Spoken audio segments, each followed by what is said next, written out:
नमस्कार मित्र हो, मी विनायक परब. आज आपण पाहणार आहोत एक कथा, निरपेक्ष प्रेम. साहेब, सोडा माझा हात.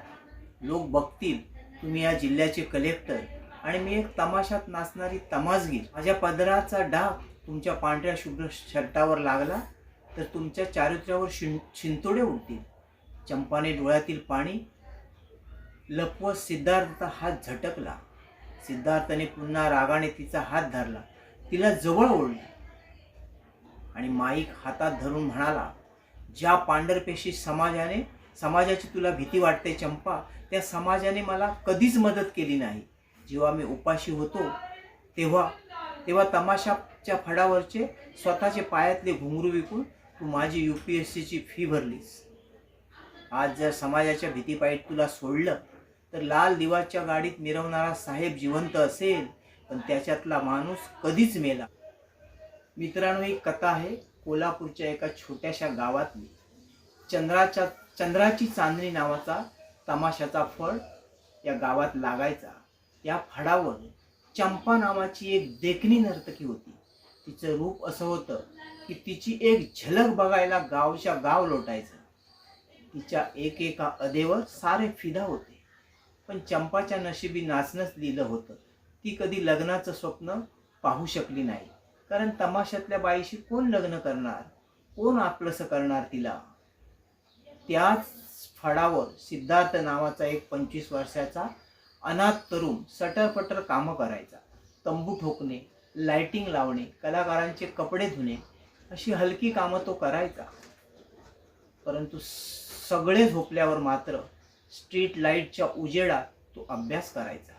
त्याला अधिकारी बनायचं होतं. आत्ताच मागच्या वर्षी तो ग्रॅज्युएट झाला होता. एका रात्री चंपाने सिद्धार्थला रडताना पाहिले. ती जवळ जाऊन म्हणाली, काय रे सिद्ध्या, का रडतोस? सिद्धार्थ डोळे पुसत म्हणाला, मी पदवीधर झालोय, मला अधिकारी व्हायचंय. पण काही नाही ग चंपा, UPSC परीक्षा द्यायची होती, पण फॉर्म भरायला आणि क्लास लावायला पैसेच नाहीत माझ्याकडे. काय करणार आता, आयुष्यभर ही अशीच हमाली करावी लागणार, म्हणून रडतोय. चंपा, कोणीच मदत करणार नाही मला. सिद्धार्थचं बोलणं ऐकून चंपाच्या काळजात कालवाकालव झाली. तिने त्या रात्री एक मोठा निर्णय घेतला. दुसऱ्याच दिवशी ती सोनाराकडे गेली. तिच्या आईची एकमेव आठवण असणारे सोन्याचे सर्व दागिने आणि तिचे आवडते घुंगरू तिने विकले आणि ते सर्व पैसे आणि स्वतःकडे साठवलेले पैसे सर्व सिद्धार्थच्या हातावर ठेवले आणि म्हणाली, हे घे पैसे, जा पुण्याला आणि साहेब होत नाहीस तोवर तोंड दाखवू नकोस मला. सिद्धार्थच्या पायाखालची जमीन सरकली. चंपा, तुझे घुंगरू, तो चावत चावत बोलला. पण चंपा तोरेने बोलली, तू साहेब झालास की मला नवीन चाळ घेऊन दे. आता गप्प जा. चंपा हसली, पण आतून ती तुटली होती, कारण घुंगरू हे तिचे अस्तित्व होते. सिद्धार्थ पुण्याला गेला. त्याने दिवस रात्र एक करून अभ्यास केला. इकडे चंपाची अवस्था बिकट होत चालली होती. पूर्वीसारखी आता तमाशात कामं मिळत नसल्यामुळे तिला पोटासाठी धुनी भांडी करावी लागत होती. पण सिद्धार्थला तिने पैशाची कमी पडू दिली नाही. पत्रातून ती खोटं सांगायची की मी इकडे मजेत आहे म्हणून. 2 वर्षांनी सिद्धार्थ उपजिल्हाधिकारी बनून परत आला. तो परत येतो ही बातमी गावात अगोदरच पसरल्याने त्याच्या स्वागताची जंगी तयारी गावाने केली. सिद्धार्थ परत आला. तो थेट आपल्या जुन्या झोपडीकडे न जाता चंपाच्या घरी गेला. तिथे त्याला धक्काच बसला. गावचे सरपंच आणि प्रतिष्ठित लोकांनी दारातच त्याला अडवला. साहेब, तुम्ही आता अधिकारी आहात. या नाचणाऱ्या बाईच्या नादी लागून तुमची इज्जत जाईल. सिद्धार्थने चंपाला हाक मारली. चंपा बाहेर आली. फाटक्या साडीतील कृश झालेल्या चंपाला बघून सिद्धार्थच्या डोळ्यात पाणी आलं. त्याला कळलं की त्याच्या फीसाठी तिने काय भोगलंय ते. सिद्धार्थने जाहीर केलं की तो चंपाशी लग्न करणार. हे ऐकून गावात खळबळ माजली.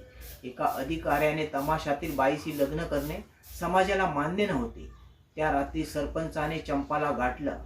चंपाला तो म्हणाला, हे बघ चंपा, सिद्धार्थशी लग्न केलंस तर त्याची नोकरी जाईल, वरून चौकशी लागेल, लोक त्याला नावं ठेवतील, त्याच्या करिअरची राख रांगोळी होईल. जर सिद्धार्थचं भलं व्हावं असं वाटत असेल तर त्याच्या आयुष्यातून निघून जा. चंपा विचार करू लागली. तिने सिद्धार्थला अधिकारी बनण्यासाठी स्वतःचं अस्तित्व पणाला लावलं होतं, तर आता त्याला बदनाम होऊ द्यायचं नाही. तिने एक कठोर निर्णय घेतला. दुसऱ्याच दिवशी सिद्धार्थचा सत्कार समारंभ होता. सत्कार समारंभाला चंपालाही आमंत्रण मिळालं होतं. सिद्धार्थने चंपाला मंचावर बोलवलं आणि त्याने लग्नाची मागणी घातली. पण चंपाने वेगळंच नाटक केलं. ती माईकवर आली आणि जोरजोरात हसून मद्यधुंद असल्याचं नाटक करून म्हणाली, अरे साहेब, कसलं प्रेम आणि कसलं काय, मी तर तुला इन्व्हेस्टमेंट समजत होती. मला वाटलं अधिकारी झाल्यावर म्हातारपणी तू मला पोसशील, पण तुझ्या पगारातलं सुख मला नकोय. मला श्रीमंत नवरा हवाय. चंपानं सिद्धार्थच्या तोंडावर त्याने दिलेले पैसे फेकले. हे घे तुझे पैसे, व्याजासकट परत, आणि माझ्या नादी लागू नको, असं बरळली. सिद्धार्थ स्तब्ध झाला. त्याचा विश्वासच बसेना की ही तीच चंपा आहे जिने आपल्यासाठी आपले सर्व दागिने विकले, आपले घुंगरू विकले, स्वतः उपाशी राहून माझी फी वेळेवर भरली. त्याला काहीच कळेना. रागाच्या भरात सिद्धार्थ तिथून निघून गेला. सिद्धार्थ गेल्यावर चंपाने स्टेजच्या मागे जाऊन हंबरडा फोडला.